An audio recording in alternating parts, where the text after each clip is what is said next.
Now we know we're recording. Are we recording?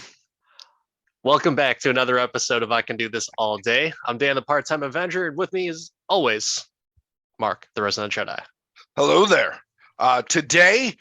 Finally today, and once and for all today, we are here to talk about one of the newest and brightest and definitely not happiest, but existent Marvel movies that we both got a chance to go see on opening night, and that we both have very interesting opinions on, that we somehow know before we're talking, and that's obviously Black Panther Wakanda Forever. So I'm getting a little bit of deja vu here, and I want to give the listeners some insight because we recorded this a couple days ago. No. We did not record this a few days ago. Correct. That's our conversation today. So for anyone who, we actually called it out on our very first episode, Into the Spider Films. We forgot to press record for some of it. And luckily, 10 minutes into the conversation, we realized that was the case and then reconvened with our conversation on audio and video. Guess what, everyone? We went through about 95% of our Black Panther review, only for the resident Jedi to realize that I did not hit record. You are going to get, I think, a much more polished version of this review. We've had a little chance to gather our thoughts and digest a little bit more, but we're going to have some fun, but we're going to jump right into it. Mark, we both saw it on opening day. What were your expectations going into this movie? I think that I was excited because Thor, I was just as excited, but this is one of those Marvel franchises that absolutely killed it the last time, and they brought back the same director. They brought back most of the cast. They should have brought back the cinematographer, but in general, I was ready. I didn't know until after that they didn't bring back the cinematographer, but it was evident. I was excited. I brought my wife with me to opening night. It was one of those, like, there are certain movies I'm not worried about seeing an opening night or even in a theater with people, right? Like Black Adam, good. Samaritan. I would have loved to see it in a theater full of people. Maybe it would have been better, but I don't think a theater full of people watched it watched it all the way through because it was so bad. But Black Panther, come on. For me, opening night, saw it with my family, brought the two kids, brought the wife, got some buttered popcorn, and which, by the way, what the fuck is up with the butter shortage? I cannot put an unhealthy amount of butter on my popcorn if there's a butter shortage. So Cinemark, AMC, whoever has that butter shortage, is that a real thing, or are you just trying to make me upset?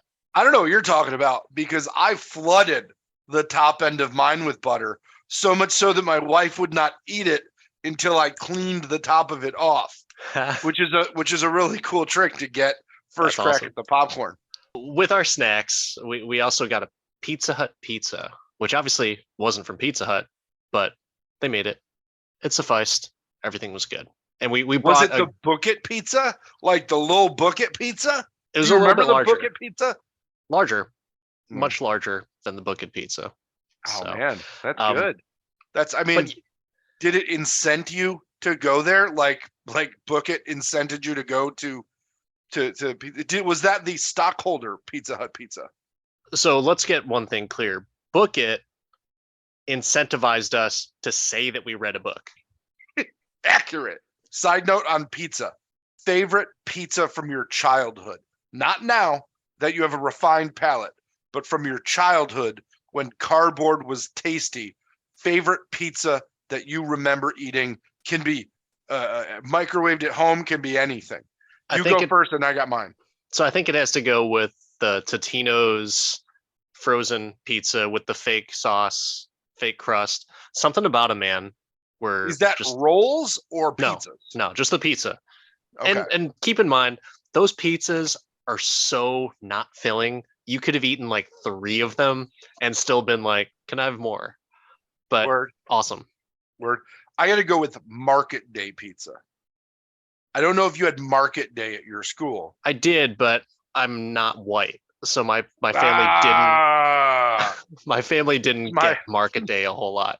that's my market day white privilege. I forgot about that. The boxes were white too. It was a message. It was so clear. How did I miss it? Yeah. So let's go into it, man. Why don't you lead the charge and see if we can do Wakanda Forever?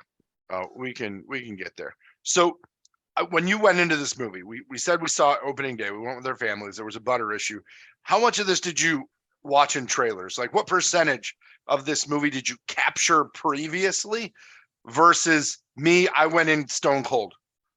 I I typically try to stay away from a lot of Marvel trailers now because I don't want it to be spoiled. Because there's, with the exception of Endgame, a lot of the Marvel trailers give away a lot of the movie. I mean, Thor Ragnarok is a perfect example of, like, if you kept that a secret and Hulk wasn't in the trailer, it would have been the best holy shit moment in the Marvel Cinematic Universe. Because it was by far the best setup reveal. Yeah. And if you would, I agree. I agree with that.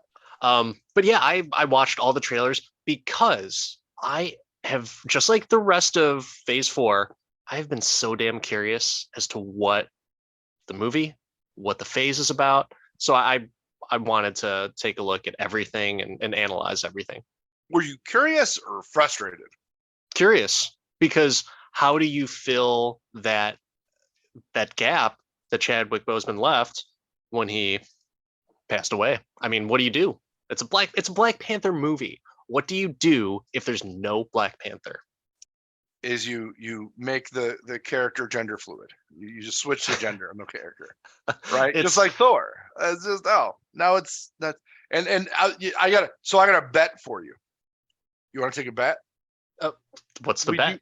We do very good on these bets. So what's the next Marvel movie that's coming out? Ant-Man, full-fledged. I will bet you. It's not money. It's more podcast. I will bet you a supreme, I can't say no pick of a movie that we review, that in the new Ant-Man movie, they make Ant-Man his daughter. Like, they kill him. There's something's going. They're going to kill Scott Lang. They're going to find a way to flip Ant-Man to not Scott Lang. Wait a second. So what's your bet? That Ant-Man's going to die? Because that's like the stupidest bet. Because at the end of the movie, Scott Lang will no longer hold the mantle of Ant-Man. I think that's pretty safe to say, because everyone knows that every Phase 1 character, or actually I think he might be Phase 2, every character has like a younger or female counterpart, and plus his daughter is in a suit, so no bet. I'll bet you he dies. Well, it depends in what context, because he probably dies in another version of the quantum realm. He's dead. That's the context. What context do you need about I'll take that bet. I will take that bet. If Ant-Man Scott Lang dies, the one from the MCU phases that we've watched already, if he dies in this and stays dead, meaning he dies in the movie, you gotta give and he me can some come back. kind of latitude. Dude, you just said if he's gonna die. He dies. Yeah, but if he dies in another universe, no bet. I think that you're just scared here. You're too sour on your loss on Doctor Strangelove that you just won't take the bet. I see how it is. That's the dumbest bet, because everyone dies in Quantumania. Kang says he's killed the Avengers multiple times. Doctor Strange didn't die in Doctor Strange. Thor didn't die in Thor. He absolutely did. Doctor Strange died in Doctor Strange. That was a different Doctor Strange. Well, then that's what I'm saying. You said that Scott Lang, and then I said, like, well, if he dies in another universe for sure. And then you're like, well, you got to give me something. Like, so no. Give me this. The Scott Lang from Earth, whatever it is, right? Debatable 616, even though that is the comic universe, and even America Chavez, the actress who played that, said, like, yeah, it's not really 616. But anyways, we're getting into nerd talk. That Scott Lang from this Earth. I was gonna give you the Rick and Morty reality, and you have no idea what I'm talking about with the Rick and Morty reality, which is sad. Maybe that's what I win this bet on, is season 1 of Rick and Morty. But either way, that Scott Lang from this Marvel universe at some point in the movie dies. Okay, I'll take that bet because he's not going to. It doesn't mean he has to stay dead. It just means he dies. They could backwards around the world Superman that shit, and he's not dead, but at some point he is dead. Okay, I'll take it. He's not dead. That bet's gonna pay off in March, man. I'm ready. I'm ready. Right. So let's go back into what we're here really to talk about. Black Panther. Right. Back to Black Panther. You saw the trailers. Did you read the comics? I never read any of the Black Panther comics. I was into Namor, and I had a Defenders comic where it was Namor was one of the founding members. And also, I just remember really the first taste I ever got of Namor was from the Sega Spider-Man arcade game, which was Spider-Man. And he wasn't even referred to as Namor. He was referred to as the Submariner, Black Cat, and Hawkeye. But back to Black Panther. So we saw the movie. Let's rifle through the cast here, right? Let's do it. First things first. Shuri, Black Panther, Queen, whatever we call her. Talk to me about your feelings about Letitia Wright. Given all the controversy that's been swirling around her, the whole anti-vax thing and not masking up, and she had a lot of things going against her. And so I think that is a partial effect as to people's opinions, thoughts on the movie and her specifically. I thought that she did a good job in the role. I think she did a really great job in the role. I will say a big thing for me against her in this movie is that you can't really say she did not earn the title of Black Panther. That is my problem with the movie. I feel that that's debatable. She created something on a 3D printer. She did what no one else could do. You mean getting something from Namor to put into the 3D printer to AI. She went where no man or woman from Wakanda had gone before. She journeyed. She made well to get gifts. She used these gifts. It's very Native American of her. I don't know if that earns you the right of protector of an entire nation. What earns you that? Trials, tribulations, battles, not getting something and then 3D printing something. But she battled. She trialed. For one fight? She was part of many fights. She had her little kitten blasters. Yeah, but she wasn't. That wasn't to earn the right of Black Panther. That was to protect the country or the nation. But T'Challa never earned the right of Black Panther. He was the Black Panther before. Are you talking about the fight in the original, the OG? Well, that's part of it. But he did, he earned the right for Black Panther. We just didn't see it. So he was the protector of Wakanda. Right, but his father named him such. We don't know. We don't know in the MCU. But the fight in the original Black Panther was for the Monarch title, not for mantle King, of Black Panther. But right.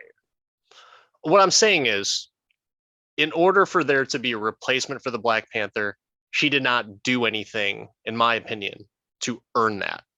It was by circumstance that she got this, very similar plant DNA, and it was by circumstance that the original Black Panther ate the heart-shaped herb and became the first Black Panther. It was bestowed upon him by the Earth. No, I'm saying whatever he was picked as Black Panther. No one picked Shuri to be Black Panther. No one picked her. She just created a heart-shaped herb. And granted, it takes a lot of skill and brains to come up with something like that, to make that connection of like, oh, here's a magical plant, let's do it. But would I say that that's earning it? I wouldn't say so. No. I think that she took up the mantle where she saw a gap and brought the country together to fight that uncivil war that they were fighting with the Submariner peoples. I can't say Atlanteans because they're not that. They were fighting off some Central Americans. But yeah, that's just what I thought. So what did you think of her overall as like her acting performance and her as a character?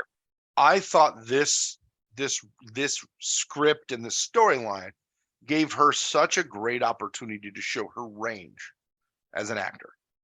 Before, she was just the plucky sister who was smart alecky and blah blah blah, but she got to express loss and failure and a lack of self-belief and anger. She went to the dark side there for a minute and saw Michael B. Jordan.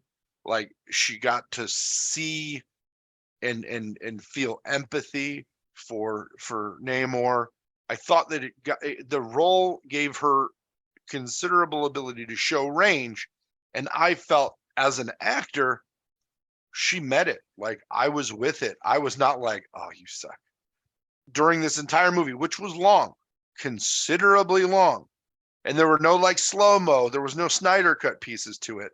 This movie did not feel as long as it actually was. And I think it is absolutely a testament to her carrying the film and pushing it through. She wasn't the only good actor, don't get me wrong, but she did such a good job. And I was concerned about her being a little nutty too, right? Because of all the comments and the backlash. But I think that that may have been more of a media generated hype than her. I think she got caught up in like this gaslighting situation, because you don't hear much from her now. She either learned to stop talking to the media or they silenced her. But either way, I thought that she did a great job with this film, and I liked her as a character. Okay. Yeah, I agree that she did a great job. I think there's just some shortcomings of the character, and I think it may have been from a writing perspective, or they jam-packed a lot of stuff into this movie. We're going to go over the cast. I don't think we should go over all the cast, because some of this cast should not even be here, because for as long as of a movie it was, there wasn't a whole lot of substance behind some of these characters. But I think they took the returning catalysts from the OG Black Panther and gave them their due time in this, and gave them their journey in this. Right? I agree, with the exception of Martin Freeman. So Everett Ross, everyone's favorite colonizer. I like him. I like his character. They used him in so many other movies, though. In one other movie. Either way. And they did add a lot to his character that you're going to see again. Like, I think we'll see him in additional Marvel films outside of Black Panther, and more specifically, I think we will see him in Ironheart. Whether he's announced or not as of right now, his tie-in with Julia Louis-Dreyfus's character, right? That's not by accident. He's going to play a bigger role moving forward. He may be the new Colston. He might die too, like Scott Lang. They're going to kill him too. Okay. And he's gonna have Black Panther trading cards. It doesn't negate the fact that he didn't do anything in this movie. He told them about the thing. He did the part. Anyone could have done that. Anybody could have done that. They could have used their Kimoyo beads and figured out, like, hey, something's going on. No, those Kimoyo beads don't have that update to them. You want to get into Kimoyo beads? I could go and let's save that. Let's go into The other queen in this movie, not the queen at the end, but the queen at the beginning, Angela Bassett, starts this movie off like a boss. Goes in there and talks to and basically smacks down Richard Schiff, who I always lovingly refer to as Toby. For anybody that's watched The West Wing, she smacks down NATO and Toby and basically is just like a boss. Like, oh, you thought that I was just the sad queen? Nope. Fuck you. That was Love pretty that. sweet. It was so badass. And she got to die a hero's death, though she was not the Black Panther. She still died a protector, died taking care. She's the hurt she showed on screen when Suri got captured and her whole family was gone. Oh, just depth and just amazing. Again, just bringing the heat in this movie. Agreed. Yeah. Can't say anything bad about her. I liked the character. I liked her portrayal of the character. And there was just plenty of range of emotion that she was able to express in kind of a short period of time that she was actually in the movie. You know, it seems like she was in it. Because she's the big performer, but screen time, and I didn't have a stopwatch or anything like that. It didn't seem like she was in the movie a whole lot, but she had so much influence in the scenes that she was in that, hey, you're going to address, you know, a room full of government officials and the not the war room, but the council chamber of everyone. Yeah, very solid performance, and I was surprised that she, and it goes without saying we're going to spoil the shit out of this because we've already spoiled future movies. Spoilers. Also, yeah, but it shocked me that she died in the movie. It's crazy. I did not see that coming either. Yeah, I thought it would have just been the thing that would bring her closer to understanding that, like, oh wow, I've lost my brother, I almost lost my mom. But no, they leapfrogged over that and just said, like, you lost your brother, you lost your mom, deal with it, kid. All right, Nakia, now living in Haiti, doing the outreach program, the Wakandan outreach program in Haiti. I really like her as an actor. Lupita Nyong'o is amazing. I agree. Yeah, there's something about her and her ability to emote without really doing a whole lot of facial expression. Like when she was standing on the beach waiting for the AI to get back like a signal from her from Shuri's Kimoyo beads, there you can just, at least the way that I was interpreting that, it was running through multiple scenarios in her head, trying to figure out how she's going to save Shuri, also remaining completely cool, waiting for this to go into the water, God knows how far away. It's just, oh man, I really like her, and I was hoping that she was actually going to be one of the Black Panthers. And when I say one of, I had read or heard that in the movie there was going to be multiple Black Panthers. And so I was thinking that there was going to be like a trio of people as Black Panther. I was hoping for her, Okoye, and M'Baku, and maybe Shuri. So it was kind of like a team, but that did not happen. So you thought that there would be Black Panthers? Yes, because there was the toy leak saying that Shuri was going to be Black Panther, but I don't know if it was Kevin Feige. I want to say someone else made a comment saying it's not what people think. There may be multiple Black Panthers. That's what I thought, and I'm sure as shit that there was going to be. I think Shuri was like a shoe-in, right? You kind of have to go down the lineage.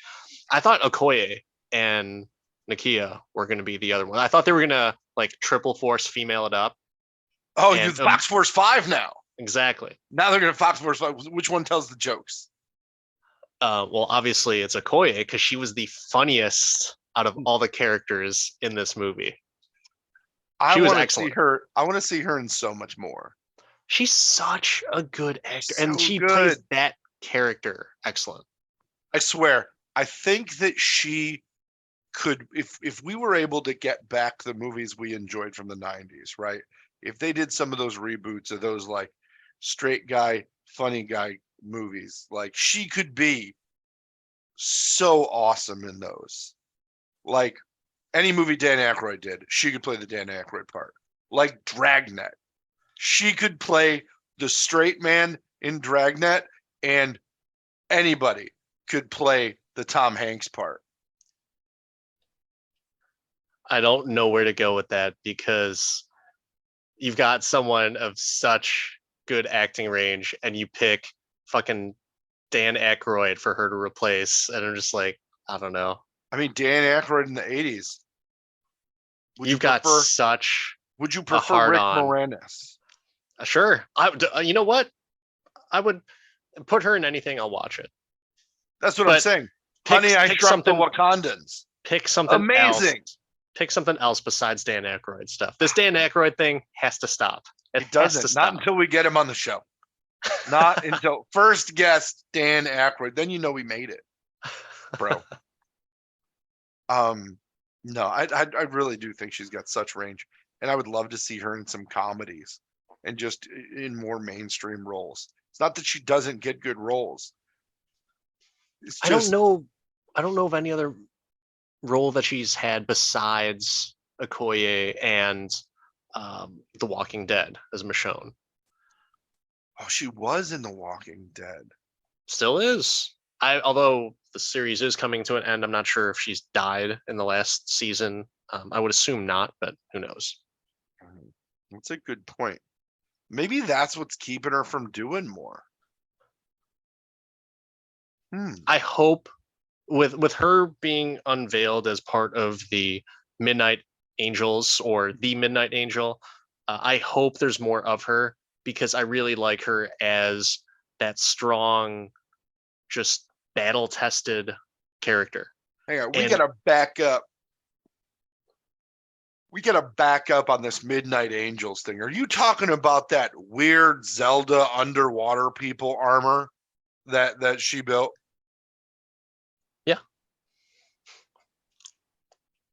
What was up with Fishman armor? so the reasoning for that, and it ties back to Shuri and her inability to absorb the present. She had a one-track mind, everything progress, progress, progress. You know, it was like the wheel of carousel for her. She's just going to continue to progress and not take time to mourn, not take time to observe her surroundings. But because there is no protector of Wakanda, she decided to make armor to, in the absence, because they didn't have the heart-shaped herb anymore, they've got this armor to turn everyone into superheroes, essentially like Wakandan super soldiers, which the Dora Milaje are like super soldiers to begin with because they're all badass fighters. She whooped the shit out of John Walker, aka U.S. agent in Falcon and the Winter Soldier, and even he said he was so dejected. He was like, they weren't even super soldiers, and they kicked the shit out of him. Well, he was a bitch. They beat up Sam, Bucky, and John Walker. I'm Sam and Bucky. Bucky's not allowed to hit him. Bucky's not allowed to hit them. They took his arm off. Yeah, well, he has another arm to fight with. Plus, he's right-handed, so he should have been able to throw that punch anyway. Arm. That's his 90-year-old arm, not his fresh one, baby. Now, you talk about progress. I will say one thing about Shuri in this movie that bugged me is before she was all about new shit. There is no new shit in this. There's no except for the weird Squidward armor. There is no new shit, no amazing new technology. They got the same plane from 5 years ago. Right? Yeah. 5-6 years ago, same plane. They got the fucking iPhone 8 of fucking beads. Same shit. Nothing different. Even the But Black Panther armor that she had is a level down from what she made for T'Challa in the last movie. The how fucking so? necklace that was like boop boop, I got nanobots. She didn't have no fucking nanobots. Yeah, she She did. had little kitten Her shooters. mask her mask came off. It's nano. I don't know, man. What do you mean you don't know? I didn't catch that. It wasn't a mask that she took off. It disappeared She like was nano. holding it. Like she No. picked it up. Well, Well, agree to yeah, she disagree. picked up the helmet because maybe that's where all the nano is. But when she came into the chamber with everyone, it just disappeared like Stark Tech. It was nano. And also, if anything, it's arguably better than T'Challa's suit because of the fact that she had the blasters. T'Challa had to absorb all that stuff and Hulk punch the ground. But she had to do that too. She was doing that too. She had blasters. She shot people. She didn't do it very well. She was a poor aim.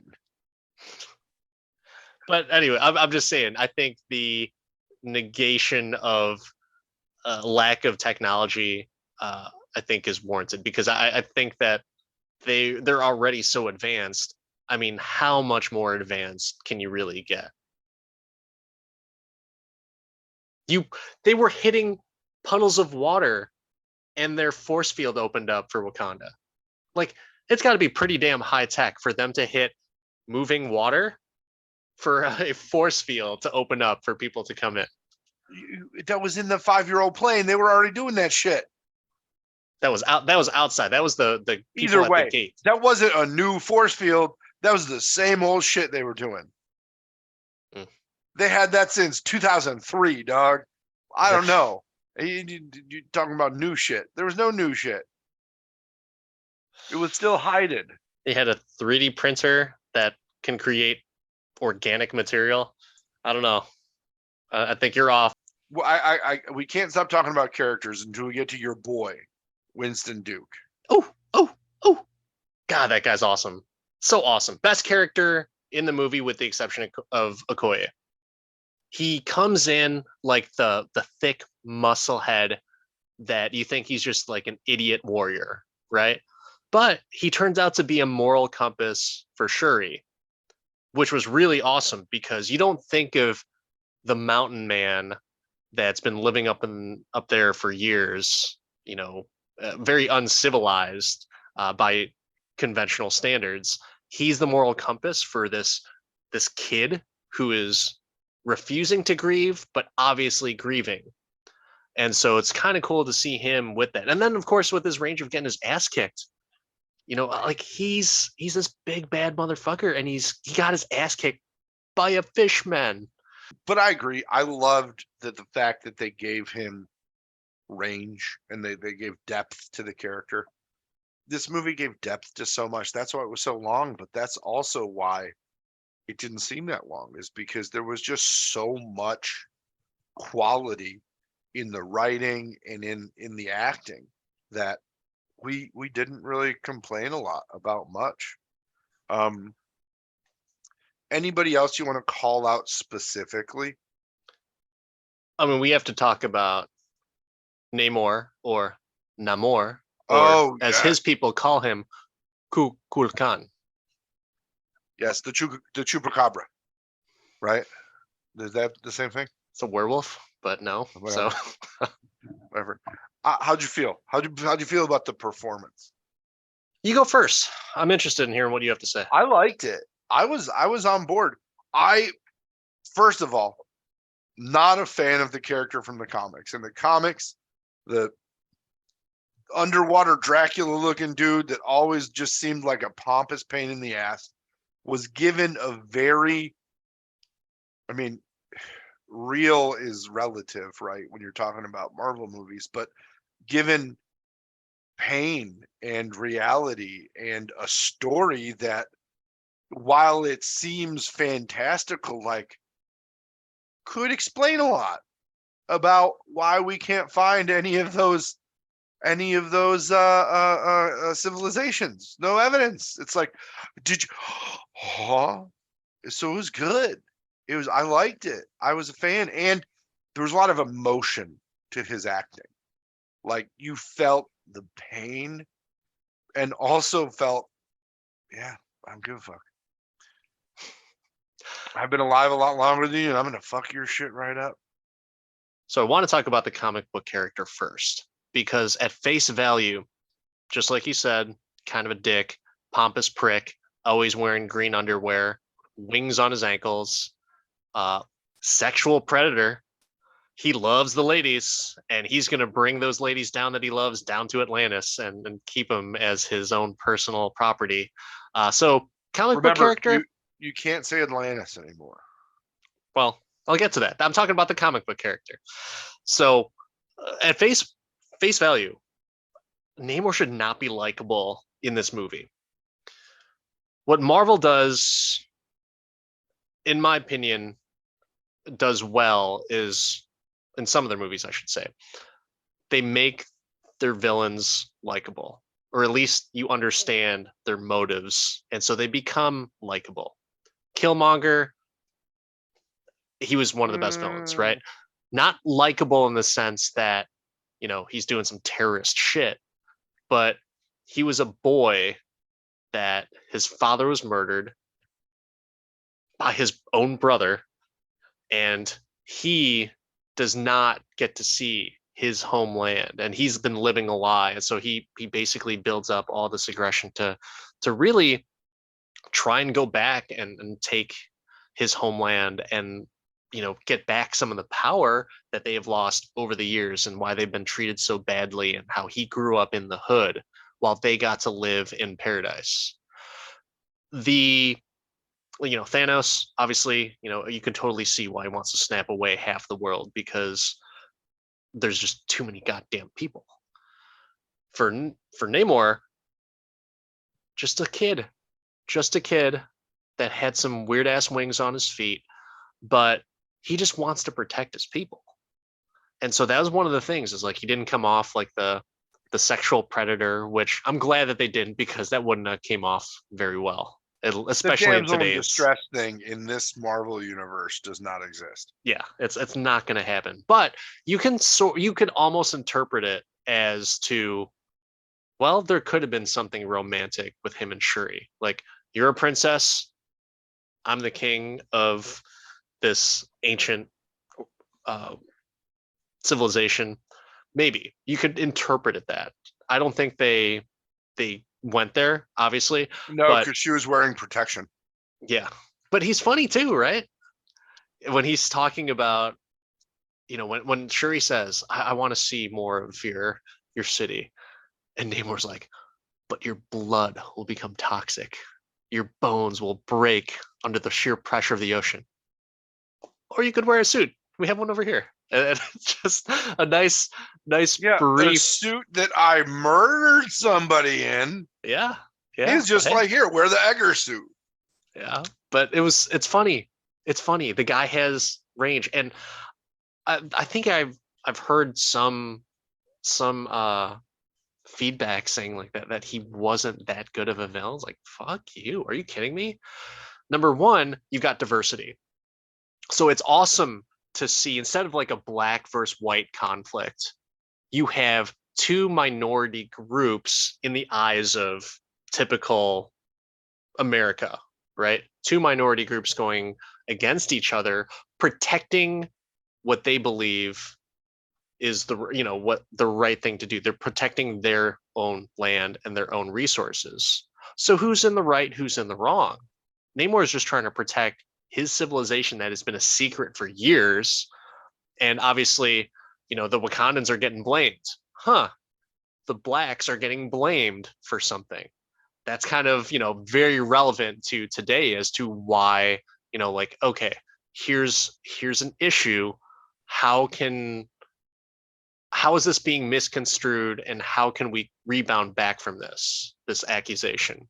So I thought there's levels there into what that interpersonal conflict between the two civilizations, but also just a great parallel to society now. I like that he was kind of like a Bond villain. Like, he was a cross between a Bond villain and like the bad guy in Temple of Doom. Right. Only because of the dress. The dress totally gave me Temple of Doom vibes. Like, oh no, please wear this dress. Join us for dinner. Did you want Um, him to say in the same cadence, Tolokan, I did. Tolokan, Shakti Day? They had a glowing rock, man. I'm just saying they had the things. There Where were the should, gators? Where were the gators? you know what would have been Or awesome crocodiles. They is would have been crocodiles. if they would have done like a food dinner scene. I would have loved it. That would have been so cool. I'd have been there for it. I'd have been there for it. I need the monkey brains. Yes. Um, By the way, oh, Temple of Doom, my favorite Indiana Jones movie. Loved it. By the way, I think Indiana Jones kind of sucks, but I love Temple of Doom. yeah, no, that one's not near my favorite. It's my third favorite. Um, but we disagree. So I think we've covered Namor pretty well. Do you have any additional adds you'd like to that character? No, but I want to talk about the characters that are completely unnecessary. Oh, there's so many. All the council people from Wakanda that they named. No, that's fine. That's fine. I'm Mm, talking about, and mm. I said a little bit earlier, Everett Ross. Unfortunately, Martin Freeman was not necessary. Riri Williams, aka Ironheart, not necessary. She's almost like a MacGuffin in this movie. She's not a MacGuffin. They're giving her a series. They need to introduce her and get her some powerful friends Well, because it then, doesn't make sense if you just put somebody in uh, a specialty garage and let them build armor with no resources that aren't Wakandan, even though Tony Stark built that armor in a cave. what resources does she have? She didn't get Right any. now, none. There's no Exactly. explanation to why she's got such nice armor, but now there is because she's hooked up with Shuri. But Why didn't she it? had well, no, wait. The cool armor she had later, Yeah, she built in Wakanda. yeah, The stuff that she had at MIT wasn't polished. It wasn't right. made of anything amazing, except it had an arc reactor. She had Stark Tech. So I want to talk about the Iron Man armor because they lifted that from Iron Man. So some people could think like, oh man, it's really cool when she's making her Ironheart armor. She's hammering away at the armor, which is obviously a callback to Robert Downey Jr. as Tony Stark, right? You want to know why that bothers me? They're in Wakanda. Yeah, she doesn't need a hammer. Yeah. Who the fuck is doing manual labor It's like, for bitch, that give suit? me some nanobots and stop hogging them, Shuri. Stop hogging all the fucking nanobots. I love the visual. It's great. Mm-hmm. And I actually like the actress's portrayal of the character. But I don't like the character. See, The problem, I was good because of the actress had. I love the vibe. Understand it's you're meeting a character in the middle of an arc. They didn't give us the origin story, but as just like a hey, how you doing? Definitely awesome. Did they do as good of a job as they did when they introduced Peter Parker without the spider bite? No, but I still didn't mind it. You got to know what she loves, right? She loves her car. She loves building cool shit, and she likes to start fires in a barrel. so that was necessary for the story. I think it's necessary for the longer story, much more than it is for the immediate story. The longer story, meaning Ironheart story. No, no, no. The long game on this. You need to introduce Ironheart somehow, bring people to watch it on Disney Plus, and then move that character forward to the new Avengers that will Fine, be formed by dead Ant-Man's daughter, fine. the But new Ant-Man. what does she bring to Wakanda Forever, the movie? Not much, man. Bro, she brings the thing that has been a theme in Marvel since Endgame. Girl power, bro. Girl power. Oh, you didn't have enough of that? Can you have enough? Girl power. Yes. And you know what? They could have spent more time on the other characters that actually I gave a shit about because they did it a Winston whole lot Duke better. is not a girl. No, they can't. Winston Duke gets no girl power. No. So, anyways, you could have, if you think that she brings girl power to Wakanda Forever, well, you forget that Shuri, Okoye, Nakia, Okoye got Ramonda, fired. They needed somebody else. They needed somebody for the queen to sacrifice herself, to bring that mantle up, to not only care about Wakanda. It wasn't fine. make a Wakanda great again. It was save everyone, compassion, bring this girl up, the scientist that they wanted to protect. She did, well, first of all, she wanted her dead. Not Riri Williams dead. She wanted whoever was responsible for the vibranium detector dead. Until she met her, and then she saved her life. She sacrificed herself. No, Ramonda never met her. Who did she? Who was Okoye drowning? and Shuri went and got her. Right, but Ramonda met her in the throne room when the water came in, and she pulled her out of the water and kept her from drowning. That's how the queen died. Right. No. I know that, but I'm saying she wanted to kill her before it. And then she didn't. So, anyways, my point being is that the character's not necessary. You could have divvied up, you could have put anyone in that position. Anyone. Pick any other person because Ironheart, Riri Williams, as a character, does not matter to the story. You shoehorn, meet Riri Williams. Here you go, Wakanda Forever. Yeah, but remember, they're playing the long game. This isn't DC where they make one movie. They're playing the long game. I'm not talking about the long game, man. Tell me the value of Peter Parker in Civil War. Civil The War. fact that you brought in one of the top 3 recognized characters in comic book history into one of the biggest Marvel crossovers ever, where multiple heroes fight each other. Yeah, okay, yeah, that one. They're trying to get to the Young Avengers, and you got to have Ironheart, the Young Avengers. But that has nothing to do with this movie.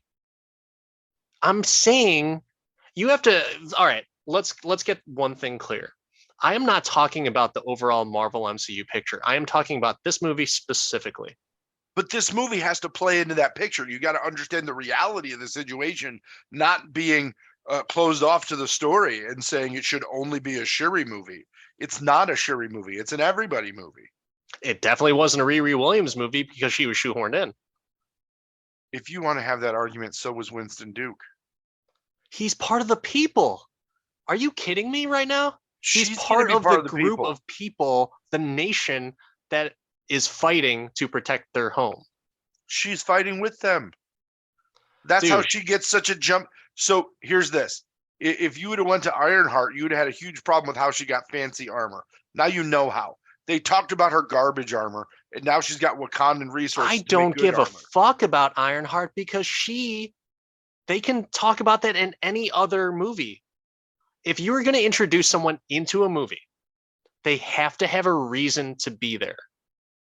Spider-Man had a reason to be there because Tony Stark was recruiting him and he knew of the YouTube Spider guy, right? And that was just another way to have a big character. But we didn't know of the YouTube Spider guy. Right, but either way, that's a way to introduce a big character. Ironheart's not a big character. Yeah. And it's not detrimental to the story. Spider-Man was a huge character in the Civil War comic arc. So that made sense. Ironheart has nothing to do with any type of Wakanda versus Atlantis, which is Tolakan in the movie. But no, I understand why you bring her in for the long game. I don't disagree with you there. But I'm just saying she's shoehorned into this movie. And really, you could have used any other character. You could have used Lake Bell, who was the one of the people earlier in the movie who died, who also voiced Black Widow in the What If series. You can have her as something in there. I don't disagree with you, but they needed somebody who believably could have built a vibranium detector. And that's what they got. That's what they used her for. And then they introduced the character a little bit more and let her fight with them. But they didn't introduce her very well. That's my I whole loved point. that scene. I loved the apartment scene where they're going back and forth and they're hilarious. She was, yeah, it was funny. She was in the movie. Obviously, she was in the movie, but they didn't introduce the character. Mm. They didn't introduce, like, it's just, it could have been anyone. That's my problem with it. I understand. I thought you were going to ask about Julia Louis-Dreyfus as Valentina Allegra de Fontaine, which once again, I like her as a character. Pointless. Pointless to bring her in. Oh my God, they're building. They're universe They're not building. building in this movie. They're not building anything in this movie. That's why there's an issue. You have to get out of the whole Star Wars universe, Marvel universe thing for just a second to say that you have to. I mean, I'm a Marvel fan. I love everything Marvel, probably more so than you. And you're talking about like, oh, they're building. That's the excuse of like, oh, well, that's why they brought this in. Like, but it doesn't add anything to the narrative and the story. You know Her what it being adds there, to? You know what it adds to? It adds to 30 some movies later. I'm still excited with whatever they put out there because they're not focused in the moment. They have an equal level of focus to the now and the later with respect to the past. It's so immersive and multifaceted that it's unlike any other movie franchise or chain of films ever in the history of the world. okay, That's where you got to get with this is every new Marvel movie is a record for a new unprecedented level of world building in triple A level cinema. Right? You're talking major league movies that all go together. I can't think of any like 6 franchise movies that all go together, let alone this. Fast and the Furious, James The, Bond. so Fast and the Furious do not go together. What? There's some of them that don't even make sense, like Tokyo Drift. It makes and sense. Too Fast, Too Furious when randomly everybody's gone, but then they're back. That And Ludacris totally Ludacris makes sense. Don't you think that we've had enough? See, Marvel, nobody's saying another one. Oh my God, are you serious? Everyone's saying that. That's what everybody's saying about the Fast and the Furious ones. It's not. This isn't a fast. You're bringing up points, and I'm telling you that they're not the only ones to do it. But everyone's has like the superhero fatigue is what the phrase is going around. I love everything that's coming out, but I can also be completely realistic and say that, yeah, this is becoming quite a bit, just like, and I had talked about it with the Star Wars stuff. I've not watched all the Star Wars cartoons and all that stuff, or even like the animated movies, but I could say that it's just too much for me to follow. It's too much for me to follow, and there's too many Easter eggs that happen that I don't appreciate. But I know that it's something, but I don't know what it has anything to do with, because it's like, oh, well, if you were to have watched the Clone Wars episode 2, minute 38, or whatever the fuck, like I totally understand. And it's great for Star Wars over fans. 38 minutes. None of them were that long. No, it is great. It is great, and there's something for everybody. Just like Marvel, there's something for everybody. Do you have to see the other movies to get this movie? Not really. I mean, it would help if you saw the first Black Panther, but most of the Marvel movies, like, it's the same thing. It's world building.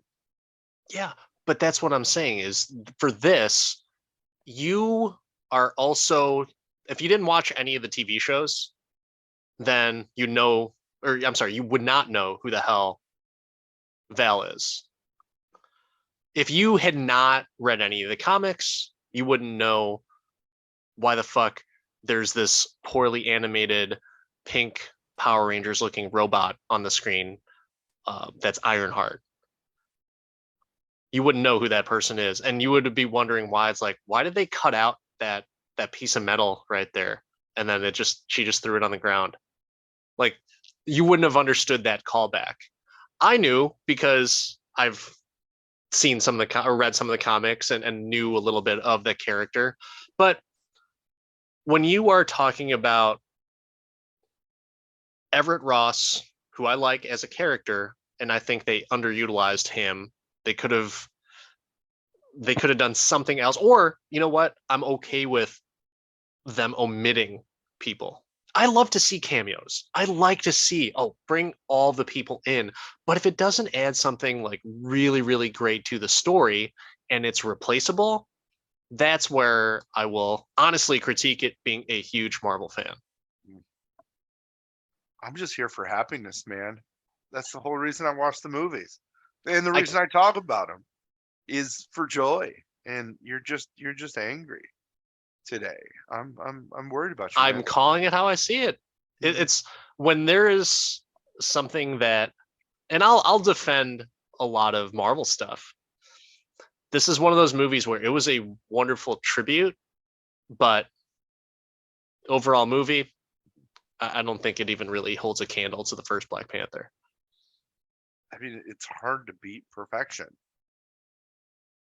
It's hard to beat perfection. I thought it was a very worthy It's a fine follow-up. movie. It's It's a a fine fine. movie. I thought it was a good follow-up. So, um, we got a few different like bullets to touch on outside of characters. Um, and you mentioned tribute. I think that there was multiple areas in this film where they really touched on Chadwick Boseman and gave their level of tribute. Which one got you the most? It would have been the very first, the Marvel logo when it was dead silent. That was one of the things that was like really awesome to me, because from a perspective of like, yep, this is real. There's no music. There's not even like a sad, Incredible Hulk piano theme going on in the background where it's like, hey, feel sad, feel sad. You know what, man? When there is a death that happens, and if it's whether it's an unexpected death, or if it's, you see it coming, there is that period of silence that is just, how do I accept this? What do I do? Where do I go from here? So I dug that. I thought that was really cool. That's what got me, where it made me feel something. Where, you have the emotion from Angela Bassett and Shuri. I think she did a great job of it. But that would be my probably most impactful moment from the movie. I agree that it was impactful, but it was ruined for me. And I'll tell you specifically why. I did not go spoiler heavy on this. Like I mentioned, I did not watch a bunch of anything, but somebody sent me an Instagram roll that had that exact same Marvel run with the full Chadwick Marvel intro with No Woman, No Cry over the top of it, like a more acoustic version, and it was perfect.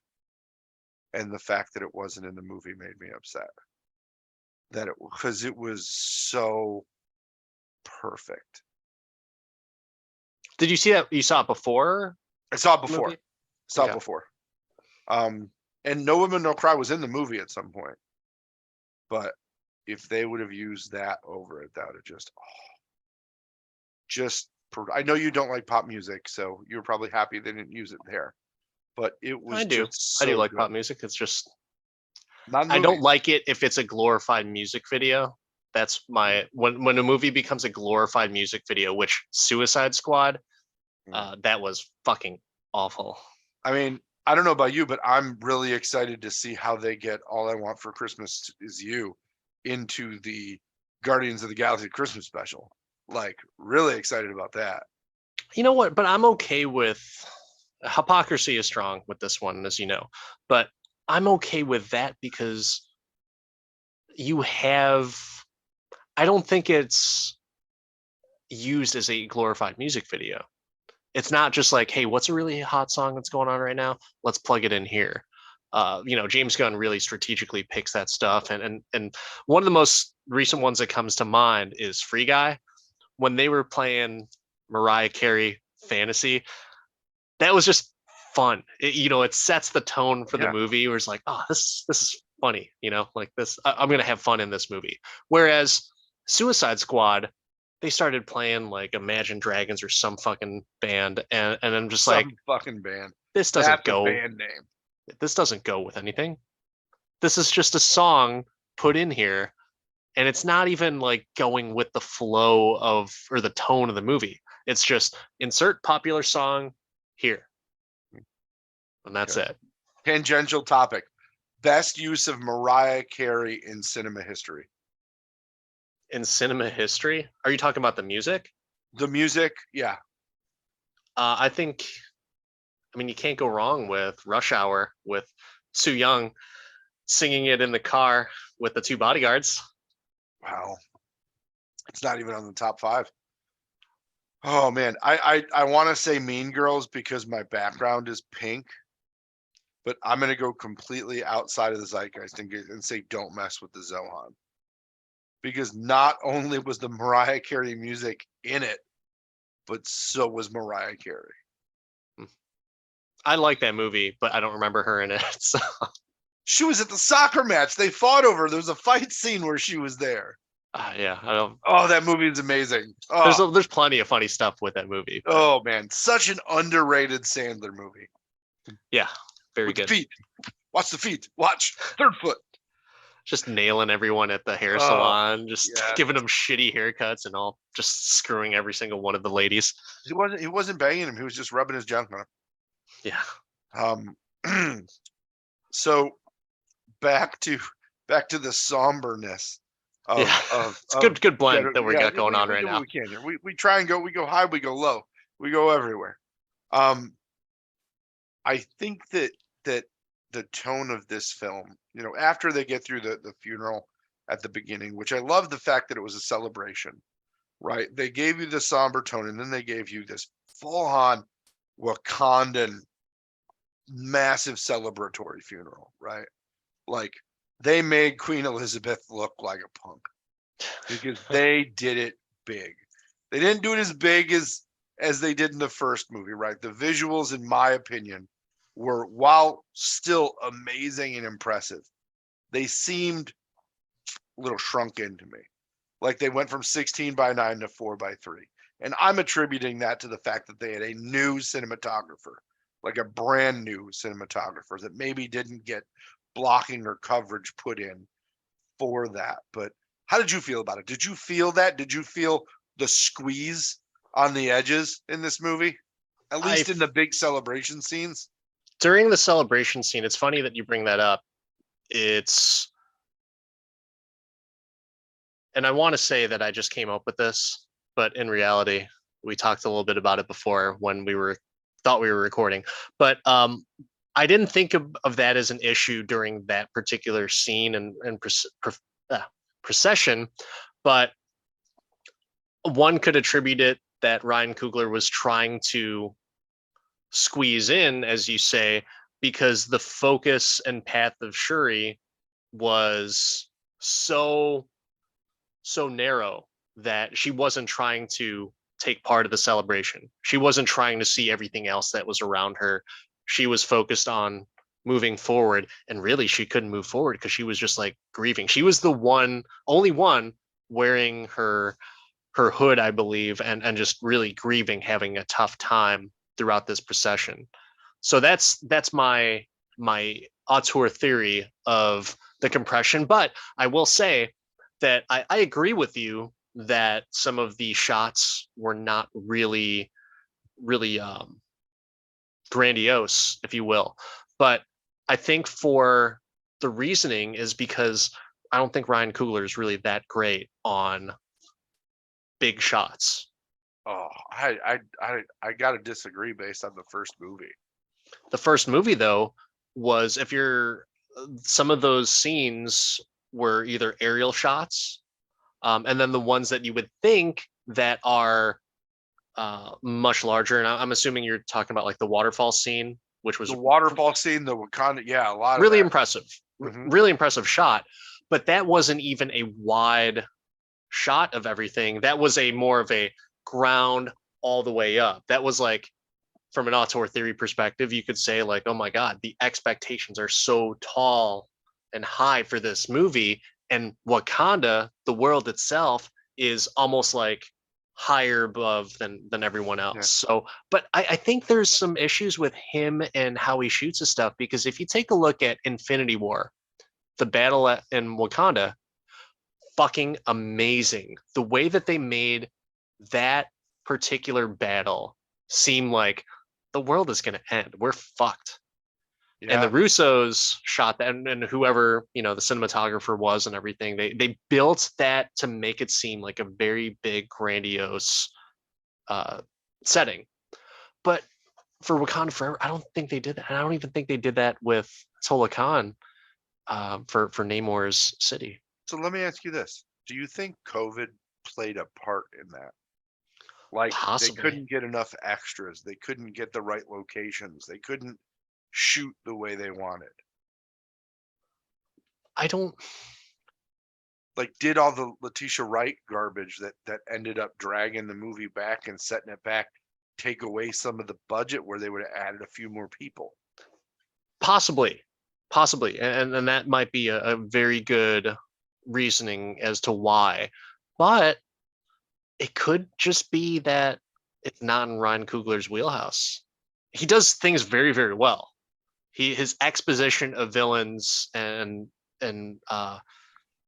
you know, the intimacy of a lot of those interactions between the different characters is awesome. But even in like the his Creed movie, or Creed movies, uh, even that was not great from a big grand perspective of a scene's sake. It's very tight. It's not as big worlds as it is, and he does it really well. But although I don't know, I haven't seen his other movies to really get a better explanation of that, or maybe he just prefers that tighter look. I don't know, but just based I'm going to tell you this. When it comes to Ryan Coogler, I'm in. I don't care what it is. I would go just based on the movies that he's been putting out. I would go see a movie because Ryan Coogler directed it. Would you see an Avengers movie with him directing it? Or Yeah, I'm sorry, would you want to see an Avengers movie with him directing it? I don't see why not. I think this is one of those movies that would make me uneasy of him taking an Avengers movie. The reasoning as to why is because of balancing all the different characters. Oof. I'm gonna give you this, right? So take the visuals that Coogler delivered in this movie and the way that it fit together, right? The way that it didn't seem like it was 3 hours long as you're watching it, and directly compare it to Black Adam that we just also talked about. I would say that if you switch directors, that Black Adam would have been better. Black Adam was meant to be a fun rock and roll movie. I'm just saying from a visual and a cut perspective, I think it would have been better. Maybe, maybe, but I still, with as large of a cast as Avengers would be, I just don't know if I would feel that confident in him to be able to balance and juggle all those characters. Now, when the Russo brothers took over after um, Joss Whedon, I was thinking like, oh, but I like those movies. Joss did just fine with those. Now Joss is pretty much blacklisted, if you will. But I was super uneasy about the Russos taking over because, like, okay, yeah, they did okay with Winter Soldier, but does that really warrant an Avengers movie? And sure as shit, after Civil War, I was like, okay, this is cool. And then Avengers Infinity War and Endgame came out and was like, holy shit. I didn't think the first Avengers movie was that good. Like it was great to see all the characters Right. together, but Right. That's my point. it was slow and kind of trash. I don't Like know about trash. if you look back That's on a it, crazy it statement is the that Avengers least was tight. trash. It is the least tight Avengers movie from a cut and directing perspective. Then I'll just flat out say what you said about this movie. But they're building the world and they're building that movie. They weren't building shit. They were just putting everybody together. Building it. Yeah. The Avengers team in the movie. Now that's building in the movie. This movie, there was really like Riri Williams wasn't building the storyline in this movie. I thought they were just breaking down a bunch of buildings in that movie. Is it because they were setting the stage for the Hawkeye Christmas series last year? Is that what they were building towards? So all right, I'm so confused right now. So do you hate the Avengers movie? No, no, but I think that the direction in that film versus the direction that the Russos did is the Russos were better. I don't Yeah. think you're going to find somebody to do an Avengers movie right now that's going to be that much hands and feet above Coogler, is what I'm saying. You're not going to recreate that difference. I think the guy's fucking good. Just watching the Creed movies, both of them, they're fucking amazing. Mm.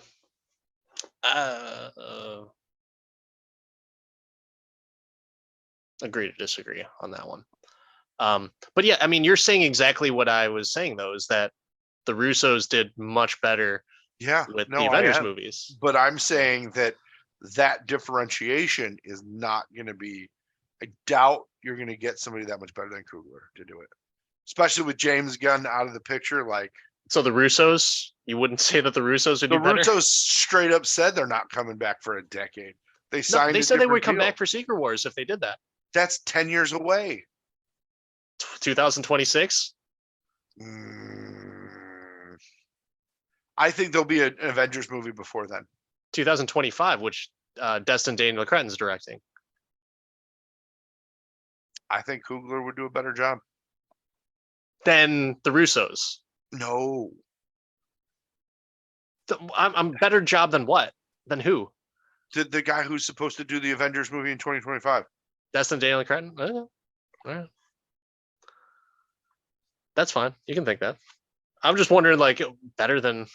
So yeah, Secret Wars. I mean, for Russos, if I hope they bring them back for Secret Wars, and I'm hoping that's the reason why they haven't announced a director for Secret Wars, because they're in the talks with the Russos. That would be freaking amazing.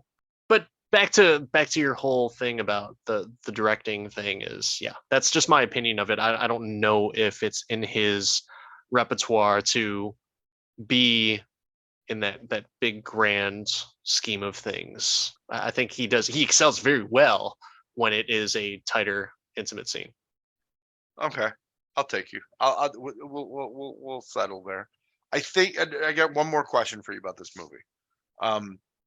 We talked about the Queen's sacrifice and that being a surprise that Angela Bassett didn't survive the film. There was another twist at the end of the movie that I did not see coming. And I normally catch these things. And my wife afterwards, when I told her I didn't see it coming, was like, really? It was so obvious. And Really? I immediately text you like, bro, did you see this coming? I didn't see it coming. And you said you didn't. No, I didn't see it. And the twist we're talking about is T'Challa Jr. or Toussaint or the really, really small clone of Chadwick Boseman with the really big head.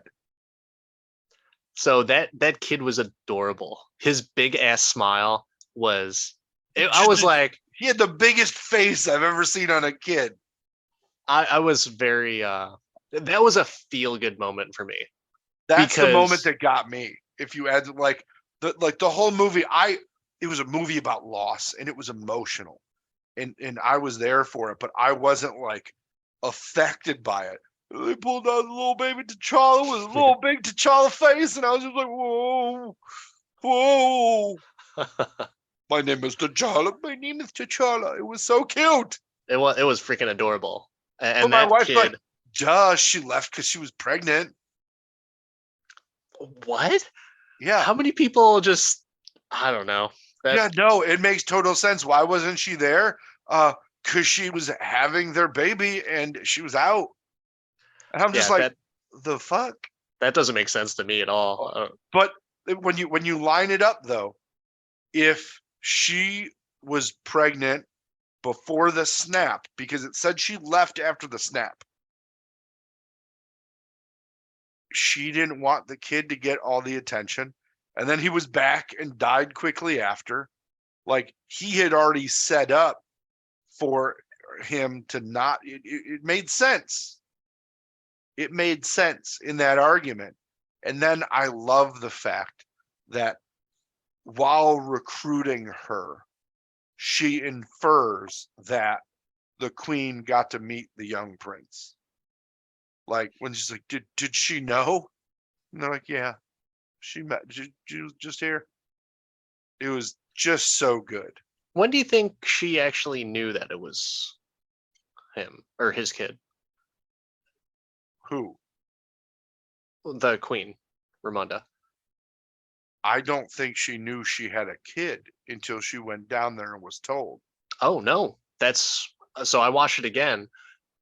In the movie, You she's watched it actually, again? yeah, she's actually holding the kid's hand when she's there. So I mean, that's not one of those things that like you just do. I think she knew all along.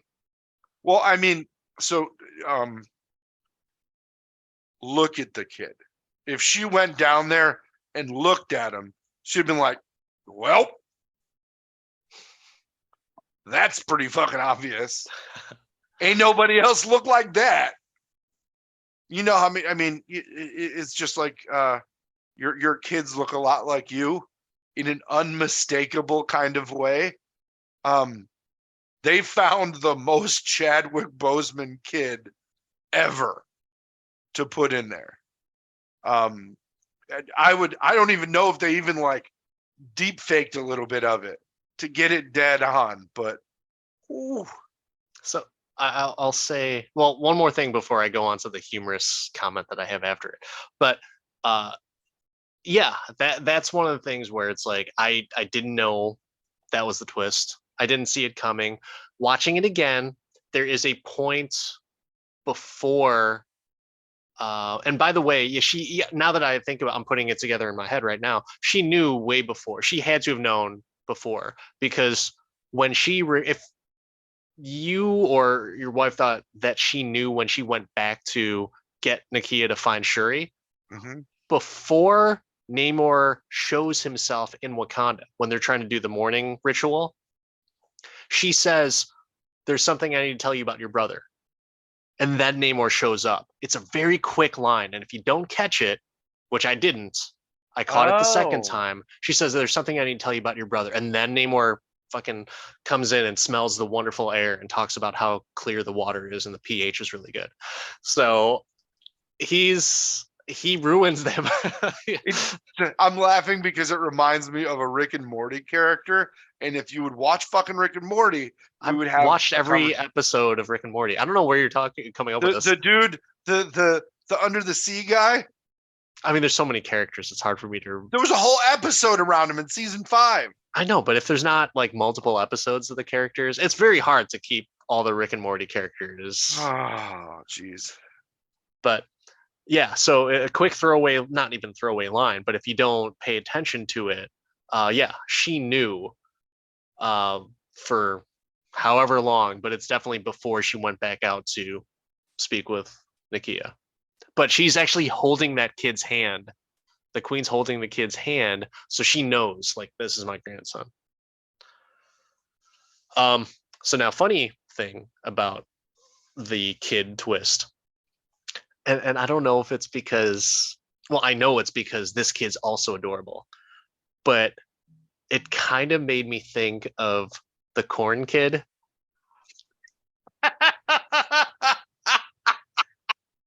I saw his cute smile. That T'Challa's wow. cute smile. I'm thinking like that's poor. He did have the juice. Oh man, The it kid did reminded have me the so much of juice. him. I was like, they Wow. should have gotten that kid to Wow. be it. I feel like I feel like we're gonna get in trouble for that. Why? Because it's a happy kid that smiles and is just at the core of his fiber and being that he's just happy. He loves corn. He's got the juice.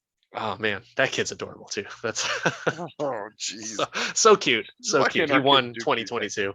Oh man, no. Our kids do a lot of cute things. Um, yeah, no. I'm disappointed that you didn't get my Mr. Nimbus reference, but your Colin reference definitely gets me there. Which brings me to the last and final question of the day after I do the thing that you're spinning your hands around for. We got to So rewind because we talked like a very very brief brief moment about Namor and his people. We didn't talk about Tolakan all that much. So I'm going to make this really quick. Aquaman did it better. I disagree. The city of Tolakan was just a murky pool, and Atlantis and Aquaman was It was a a direct reflection of the culture that it held. They were playing high lie. They were doing Mayan and Incan things. Mayan and Incan people do Mayan and Incan things. They weren't always in underwater world, and they didn't have super tridents to help them out. There were powers beyond those of mortal men. These are just some sad mutants living under the sea. They okay. didn't have gadgets and gizmos aplenty like fucking the I who's it don't and care what's about it that. that they had in Aquaman. Here's a line that made me think what, and I said this in the theater to myself under my breath because I had two kids fall asleep on me in the movie. But the moment that Shuri is being taken throughout the riptide currents, you know, the The whatever thing from little Finding Nemo. yeah, exactly. As she's going through there, she sees the kids and she says like, "It's beautiful." What the fuck are you looking at? Because everything is pitch black and dark in that city. What exactly are you saying is beautiful? Because you can't see a single thing. Aquaman and Atlantis did it better because it is lit up. Everything looks fucking beautiful. It's like Pandora underwater. So when Avatar comes out, the Way of Water, I'm gonna say Aquaman beat you to it because Atlantis in the DCEU Aquaman movie looks fantastic. I want to go there. You should make a theme park out of it. I'm sorry, Tolakan in Wakanda Forever doesn't look that impressive. It's dark. It's murky. Yes, there's some But cute kids playing high lie underwater and holding, you know, doing Hadoukens to everyone, but you do not see anything until he opens up the little vibranium lighthouse that's under there. And so you get to see a little bit of the city, but nothing else. Everything else is pitch black. You can't see shit. he had to turn the light on. Someone's not paying those Tolakan electric bills, man. Like it's the They didn't vibranium have is just not cutting it. electricity. Water's you don't put electric in water, bro. You do when you have the vibranium source that can absorb Dude, everything. they had those damn they had their special lava lamp jellyfish. They were just off. They were on lunch right then, man. They were on a union break. It was dark, man. That was my big disappointment and my what the fuck moment when you say something is beautiful but you can't see what it is. I've got a problem. I think that you're just harping on the dark things here, man. Exactly, I am, because in order for it to be appreciated, you need to be able to see it. Well, tell that to Stevie Wonder. Hey, he is the man that tells the greatest lie because he can actually see, according to Shaquille O'Neal. And multiple celebrities. That is a great Shaq story. But I don't know. Yeah, but that's my last thing. I was very disappointed with. Here's another world that you were talking about building the long story, right? Building the universe. You have a They're chance not to. going back there, bro. Absolutely, they are. Absolutely, they are. Are you kidding me? At I the don't end of know. the movie, he alludes to it that the Wakandans are going to come back to them when they get in trouble, which they are going to get in trouble because they're basically they broke Everett Ross out of jail. The Wakandans are going to be hunted now. Mm. I wouldn't be surprised Is if I wouldn't be surprised if the Thunderbolts go after the Wakandans. is Namor gonna go all boss nos? Is Shuri gonna be like Jar Jar? She's got to go in there and see the council. I'm so confused by that because like, was Namor going to motorboat him? I use the episode 1 reference as a Star Wars reference Oh, okay. from a film, not a cartoon. You did. You motorboated. You nasty Motorboat sailor. son You. of a bitch. Oh, they built. So Are they built were for they built for speed or speed they or built for comfort? pleasure? Oh yes. Jesus Christ. All right. So let's end this on a happy note here. I think I have my thoughts on the movie. You have yours. Mark, can you do this movie all day? I can do this movie all day. I honestly was like, I want to go see this again. And just in between when we first recorded and second recorded, did not have an opportunity to, but will be one of the people that watches it on the day it releases on Disney Plus, which I will bet you is probably for Christmas or right after Christmas. I will bet you right now. Do you know the date? Is it already out? No, but I guarantee you, in order for them to maximize their release, this will not come out until I'm going to guess well into Q1 of 2023. After February? Maybe February, like around maybe isn't there like a Disney Plus day or some shit in February? I don't know if there is, but I'm guessing they're going to stay strong because they don't have any other Marvel releases the rest of this year. They're going to stay in theaters. Bet is taken. That my guess is in February that it'll I'll come say out. before February. Well, no, you just fucking changed it. You can't say that it's going to come. Oh, it's going to come out at Christmas or right after Christmas, and then all of a sudden, it's going to release before February. That's another 30 days. Well, you're telling me after February. So is it a push if it comes out after? No, I'm saying it's my guess is it's going to come out February, but it's not coming out in Christmas. I took the bet, man. It's not coming out in Christmas. No, we didn't talk about the terms of the bet. We didn't talk about anything. You just said the bet. So here's the bet. I'll give you 15 days. I'll give you 16 days. I'll take 15 days. If it comes out after January 15th, you win. Why isn't it not 15 days after Christmas? So it's like January, whatever the fuck. Because we're splitting the month of January, except you're getting 16 days because January has 31 days and I'm getting 15 days. I don't know. I say that you should go back to your statement of this is going to come out for Christmas or right after Christmas, which I would say the first 2 weeks of January are still pretty close to right after Christmas. Yeah. Not based on your diatribe. It's not coming out until November of next year. No, didn't say that at all. But I'll give you. How about I'll give you till January 10th. I think that's a fair assessment because Christmas 25th, January 10th. If it comes after January 10th, then I win the bet. I want January 11th. Why? Because it's a Wednesday. Sure, fine. January 11th. So if it comes out on January 11th, yeah, I still win. Okay, that's fine. Whatever. Sold. All right. I don't even know the terms of that bet. I don't even know what I'm losing. It's gonna be, but the thing is, like for those bets, it's always reviewing a movie. I actually pick fun movies to review. What the fucking cannibal movie was fun? No, that wasn't. It's Top Secret. Top Secret was the best movie. Touche. It was a good movie. So fun. It is a good movie. That was a good movie. By the way, for our Halloween candy team, unfortunately, our listeners have failed us. That not too many of them voted, but I have won out on a small margin with my.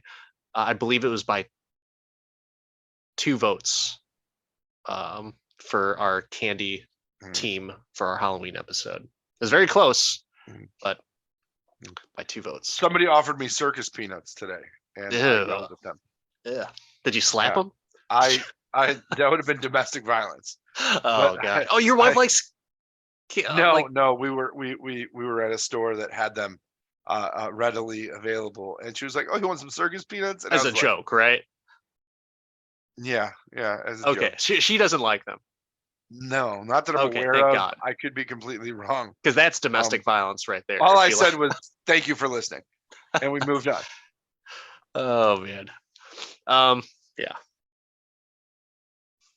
So, could you do this movie all day? This will be one of the very few Marvel movies that I cannot do all day. And You've I already want seen to it twice in theaters. I want to set it clear though. I still liked the movie, but it is definitely not up in my upper echelon of Marvel movies. And it's a perfect tribute to Chadwick Boseman. I don't think they could have done that any better. If I was going strictly on that, I can do the tribute all day long because Chadwick Boseman, RIP, one of the greatest talents that I've been able to enjoy watching his movies in the past few years. Very sad that he's gone, but I cannot say that it was a great tribute. I cannot say it was a great movie because of a bloated cast and just I like some of those cameos. I just don't think it added a whole lot. I think you know what I think it sort of reminded me of is a little bit of Justice League, where there was just too many characters in there. I like all those characters. I like them, but I don't think they were given enough important things to do or added enough to the story. They could have been cut. So that is why I'm saying I cannot do this all day. We are making history today, so I think if we were to do a review on all of the Marvel Cinematic Universe movies, there would be very few. I can't do this all day. So this is unfortunately, although it's a great tribute, it's not going to be one of those movies. But that wraps it up for this episode. I really thank everyone for listening. Up next week, we're going to have a little bit of Thanksgiving fun. And until then, this is Dan, the Part-Time Adventure. That's Mark, the Resident Jedi. Like, subscribe. You can still vote on the candy, and I can still win. It's not too far from Thanksgiving or from Halloween. You also got Halloween candy lying around your house. It's not over. We can pull it out, and next time we'll have more for you to vote on. But until then, Wakanda forever.